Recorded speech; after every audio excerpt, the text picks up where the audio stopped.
And this is Real Estate Underground. Greetings and salutations, Real Estate Undergrounders. Thank you so much for joining us today. Today is a unique show in that one of the things that I'm always looking to understand is, different perspectives of our market and the real estate world. And so, with that in mind, I'm always talking to, mortgage brokers and bankers and insurance agents and realtors and brokers. And so the cool thing is we have a gentleman by the name of Darryl Davis. Thank you so much, sir, for joining us. Darryl is a world-renowned realtor broker based in Long Island, out towards the Hamptons, I believe. And, not only that, but he's also a world-class coach, a best-selling author, and a mentor to I imagine thousands of realtors across the country. And so, I'm really excited about this episode because we're gonna hear this from a partner's perspective in terms of Darryl's viewpoint on the market, where we're going, and how we got here. So, Darryl, welcome to the show. Thank you so much for your time today. Thanks for having me, Ed. I appreciate it, and thanks for doing this for your underground folks. This is really valuable content, and they're blessed to have this. Thank you kindly. I appreciate that. Yeah. So Darryl, for those of us out there that don't follow you necessarily on social media or the web, why don't you tell us a little bit about yourself, and then we'll get into the conversation. Sure. I started real estate. I was 19 years old, Long Island, New York, as a real estate agent. Quickly rose the ranks. I did really well. I became a manager of an office. We opened it up brand new, became number one our first 6 months. Wow. Then that claimed the fame. I decided I want to start doing some seminars. I enjoy live seminars, delivering them. So I've been speaking now for 30 years. I'm not a real practicing realtor anymore. The majority of my clients are realtors. So I've been doing this for 30 years. I'm a CSP, which is a certified speaking professional. Less than 2% of all speakers in the world have that designation. So I'm honored that I have that. And here I am talking to Ed Matthews now. There you go. And so I'll try to keep the ums and ahs to a minimum, given that I'm talking to a professional. But one of the things that and I was just talking about this yesterday, actually, with another real estate professional local here. We were talking about the market and deal flow and all that, and there are so many commonalities with how a broker will kind of hit the ground running, right? And I come from the perspective of, technology world, and we think in terms of like concentric circles, right? So, in realtor world, that is neighborhoods. In investor world, that is neighborhoods, right? And, the whole idea is, from a real estate investment perspective is, you want to create awareness, you want to build relationships and, rapport, and ultimately relationships, become friends, create trust by serving that community to the point where when someone needs to sell their home or trade up or buy a property or whatever, that you've sucked the oxygen out of that market, and you're the obvious choice to pick up the phone or shoot an email to say, hey, I would like to hire you to help me buy my next house or sell this property, right? Yes, absolutely. Yeah. It's definitely when it comes to any business, we were talking about this before we got on, that you've got to promote yourself, promote your business. Yeah. So that way, but my definition is self-promotion, to have people know your name, face, and what you do for a living, right? So now that's for realtors. We replace, let's say for a business, whether it's an investor, we would replace that face with the name of the company, the brand, the logo, what have you. So yeah, I mean, and the fact is that in both cases, whether investor or broker agent, you're using your brand, whether that's your team or your office or the logo sitting behind me or whatever, but ultimately it comes down to two human beings having a conversation and figuring out if they can work together, right? And yeah, man, yeah, absolutely. And so that's everything. And so one of the things that you said when we were in the beginning, and I know this from having read one of your books, the fact is that hitting the ground running for an investor, hitting the ground running for a realtor really hard, right? I mean, at last I think I remember seeing that, the average first year realtor makes about 20 grand, if not mistaken. It may even be less. And there's a lot of reasons for that. And I'm curious, what are your insights in terms of, why so many professionals struggle in that first year, and how did you do it? How did you become the number one office in 6 months of launching your professional career? Well, that's actually maybe a different answer for the first one. The first one about like how does somebody hit the ground running and not get this why so many fail or don't succeed. Right. I think whether it's an investor or a real estate professional is when they start doing something that they don't know how to do. Right. The first phase of learning is learning all the stuff you don't know. Right. So instead of going so we'll think, let me learn how to do this. And when I go learn that, I'll have knowledge, I'll be educated, I'll be enlightened, I'll know how to do this. So they have an expectation they're going to get smarter. Right. But actually, in the beginning, the first thing you learn is all that you don't know, all the stuff you have to learn. And so if this is even a word, you actually feel stupider in the beginning. And that takes a lot of people out. Yeah. They become overwhelmed. They don't have the patience. So it's important. So what I tell agents, which again, I'd say this would be true for investors too, is you've got to give yourself permission to fail. You've got to be patient, because that first phase of learning all that you need to learn, all that you don't know, is actually a good thing. Right. And not have that overwhelm you, right? Not have that overwhelm you once you see all that you have to learn. I'll give you, for instance, like just with me, I said to you that, I wish I had bought more property when I was younger. I started real estate 19 years old. I'm 55 years old now. Imagine if I had bought one house every year since I was 19, where would I be now? You wouldn't be talking to me. Sorry to say it. I was just going to say that, Ed. You took the words right out of my mouth. Not to insult you, baby, but keep it real. Reality's reality. So now I'm starting to, I've got, bigger pockets. There's these places, resources I go for the investing. And sure. I'm like, all right, I need, now that I've gotten some more properties, I need a better way to manage it. Right. So we're doing a rehab, and I'm like, I'm sure there's an Excel file for this, but wouldn't it be cool if there was a software that can help me keep track of expenses and projections and stuff on a flip? But we're not flipping it. But anyway, so, and there's a bunch of choices out there. Sure. And so just to figure out that software, which is the best software, Ming, I'm like comparing, I'm looking, I'm taking time. And I feel like the time that I'm taking is kind of wasteful, because I'm not really going anywhere. I'm just learning software. It seems so unimportant, but it is. It's part of the process. Yep, it is. And offline, I'm happy to tell you what we use. And it's actually really, really good. So love to hear it. But they're not a sponsor. Okay. So, got it.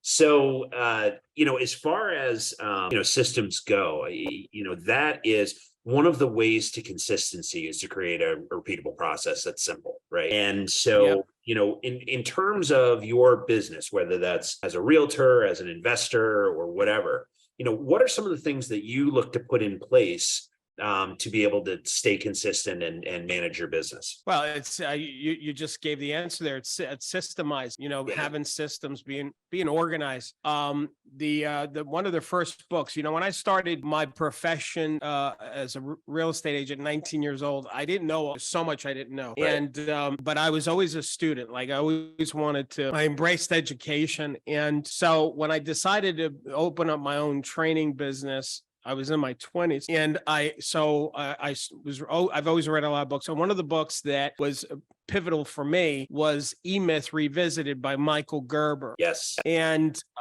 it's a great book. And actually, his firm coaches me personally. Okay. And so this concept of this book basically means, you should have a business that's not people dependent, but system dependent. And there's so many great examples in that book. So since an early age, I've always been about system and how we run our business, very systemized. customized. We've got a system for just about anything. And so that's how you create predictable results. I'll give you, for instance. So in our business, in speaking and training, one of the lead gens that we'll do is free training, free webinars, Right. where people attend, they learn, and at the end they want to become a power agent, which is what we call our coaching members. They sign up. Now, I don't remember what the industry average, like to do free seminars, what that is, but I know we break records consistently every week, and we do this every week. We have over 800, 900 reservations, sometimes 1,500. Wow. Really? Every week. Now, from what I think I hear, if you get 100, you're lucky. Yes. Now, the reason why we do that is because what we're talking about here, I got a system. Yep. We figured it out, how to promote it. What's the email? What time? I mean, down to the time of when we send it. Yep.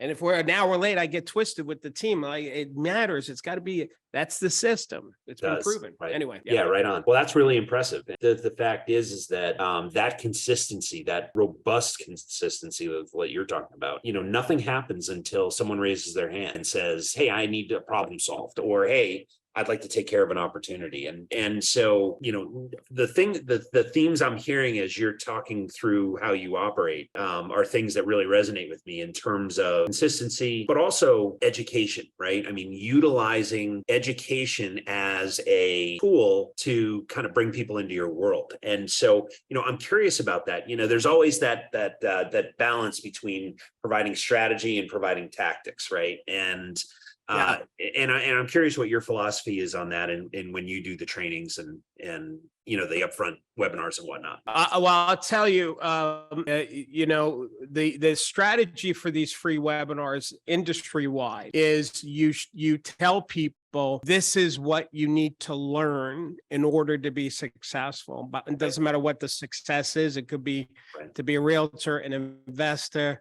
I was on a webinar about learning how to master the piano. I was the attendee. And so they'll tell you, this is what you have to learn, but they don't tell you how to do it. Right. So the whole hour is basically a tease job. If you want to know how to do it, you got to take my course. Now, that's fine, but it feels like you ate Chinese, you're hungry an hour later, or you feel it's a little empty. less fulfilling, right? It's not fulfilling. So we've never done, to me, I just can't, I would feel out of integrity doing that. I've never done that. I mean, my 30 years, if I do a live seminar, I don't tease people. I teach them, because here's my thinking. So our hour seminars, Ed, is content. It's like, if as a matter of fact, if you just attend the webinar and do what I tell you to do, you're going to have results. You're going to have, my philosophy is, if I can win your heart, if you love what I just taught in an hour, I got 30 years over here. Yeah. I'm not giving you everything I know in an hour. Right. So if I helped you, if I didn't help you, then, sorry. If I helped you, then why would you not want to continue with me? So I invite you to participate and become our coaching member. So that way you can have access to all of me. So that's how the approach. Yeah. I mean, if you got value out of the 1% of the things I just talked to you about in great depth, where do you see the other 99%? Right. Yeah. Now, listen, I may be doing it wrong. There's a lot of these gurus, but this is how I do, because for me, it's an integrity issue. So. 100%. You and I come from a similar approach in that, my job as a webinar host or a speaker is to make the folks that are listening a little bit smarter than they were when they walked in the door. And beautiful. If you buy from me, great. If you don't, that's fine. I'm going back to my life. My life's pretty good. We'll continue to help the people who want us, and say la vie to the others. Yeah, wish you well.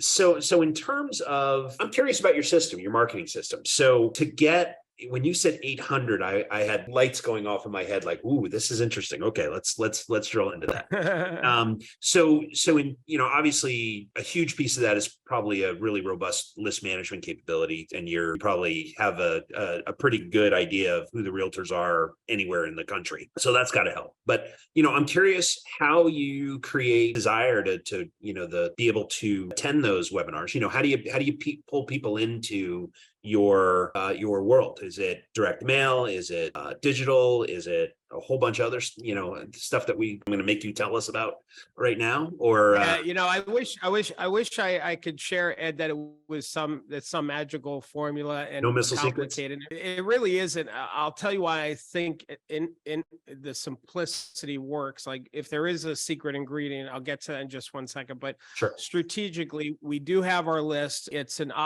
people have opted in, participate with the list. We email them basically 5 days out of the 7. So the webinar is every Wednesday, right? So we'll email them on Friday, on Saturday, actually 6 days. So we mail them once a day for that next upcoming webinar with the titles. So there's that. The emails are crafted really well. So we have an opt-in list, crafted email very well. We used to try Facebook advertising, paid advertisement. That didn't work for us. It was a waste of money. So I honestly think that if there is a weapon to it, is that we started doing it during the pandemic. Okay. And in the real estate industry for realtors, there was a panic, right? How the hell do you show a house without physically showing the house? Right. And so there was a lot of like the feeling of, oh my gosh, we got to learn a new way to do things, like fly an airplane and build it at the same time. Right. And so the fact that we stepped up as a company trying to help realtors navigate this new real estate reality and doing once a week, that's why we did it. Because, all right, let's figure this out together.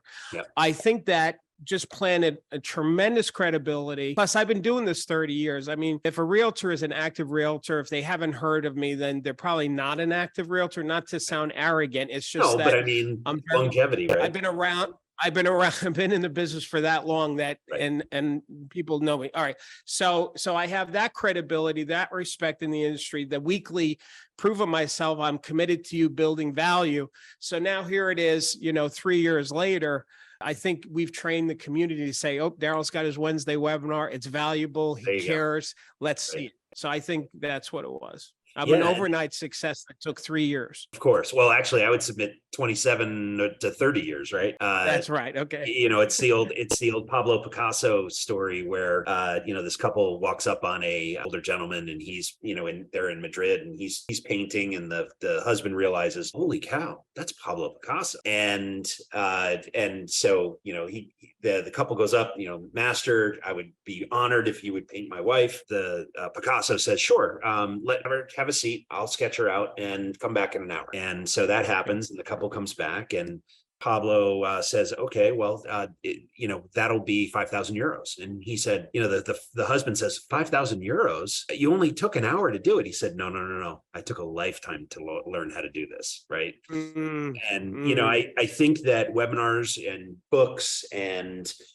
anything else you can use to educate is a time compression, right? In terms of, when I read a book of yours or I attend a seminar, what you're doing is distilling a large block of your life and life experience into that period of time that we're interacting, whether that's the written page, or webinar or whatever. And the goal is always, it sounds like, that, you're going to help me take that leapfrog or leapfrog that time so that I don't have to spin my wheels where you got hung up or where, the folks that you're studying got hung up, so that I can, walk in the door as a 19-year-old potential, a realtor and benefit from the advice of a 30-year veteran day one. That's what we tell our kids, right? It's like, listen, I got years on you, so let's save yourself some time. Why don't you listen, so yeah. Good luck with that. I have teenage daughters, so I'm still in the phase of eye rolls and dad, you don't know what you're talking about. Oh,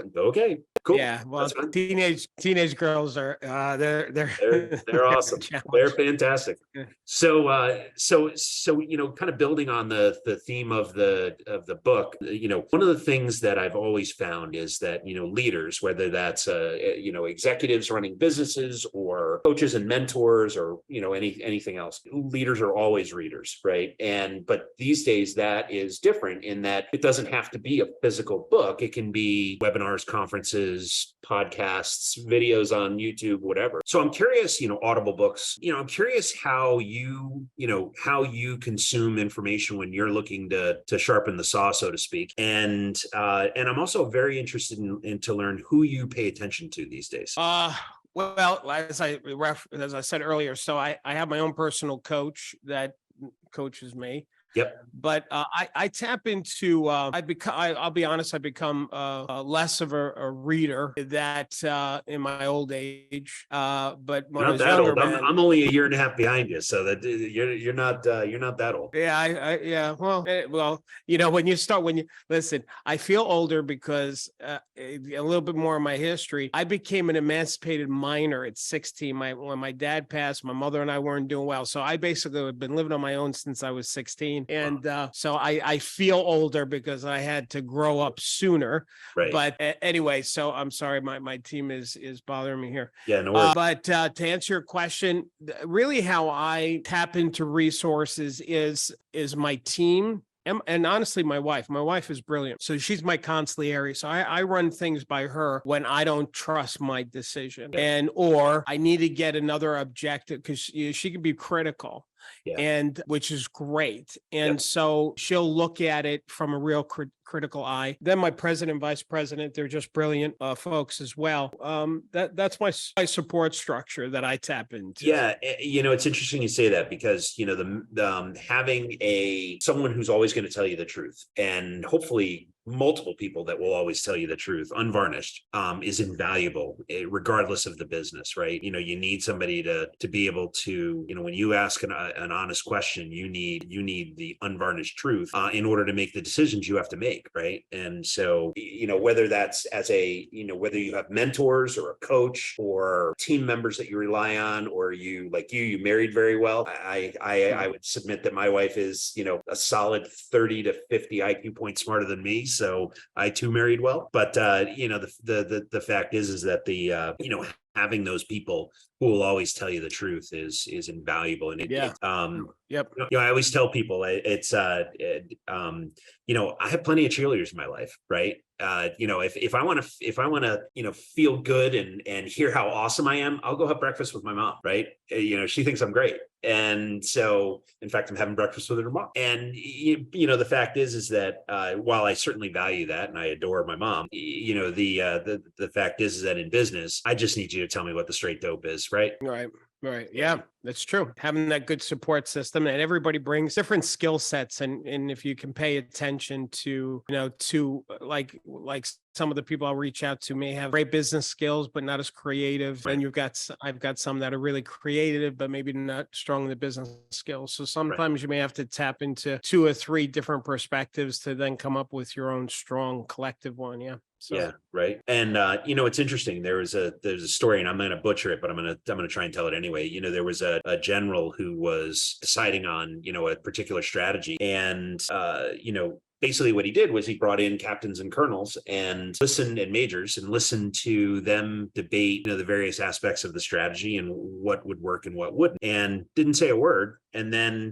said, "Okay, guys, thank you very much. I know what we're going to do. Here's what we're going to do." And the private sitting on the side of the room said, "How did you figure that out? Like, how did you understand that?" And he said, "My job is not to figure it out. My job is to put really smart people in place to be able to tell me their perspective, so that I can then have, you're never going to know everything, but I can have as much good information as possible to then base a decision upon." Right. And you just described the same thing in terms of the way your business works. Absolutely. Yep.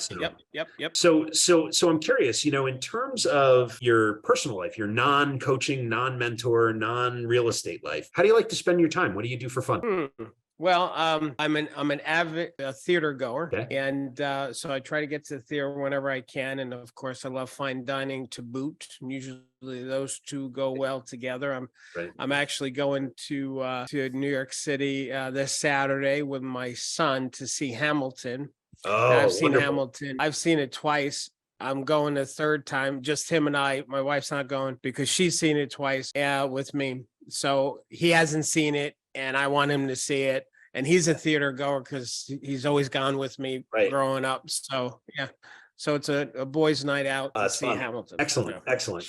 And so Darryl, if someone wants to learn, I know there are real estate agents out in the audience, or if some investors are thinking about, getting their license, what is the best way to reach you, get in touch, learn about, what you do and how you can add value and help them? Yeah, just go to my website, darrylspeaks.com, Darryl, 2 R's is the right way to spell it, darrylspeaks.com. And yeah, that's where I'm at. Fantastic. Well, Darryl Davis, thank you so much for your wisdom and your time today. And I'm grateful for you spending a little bit of time to give our folks a whole bunch of gold nuggets. So appreciate it. Thanks, Ted. Thanks again. Appreciate it. Good to see you, Darryl. All right. Bye-bye. Bye. This has been the Real Estate Underground podcast. Thank you so much for listening. Don't forget to rate, review, and subscribe. It helps us grow.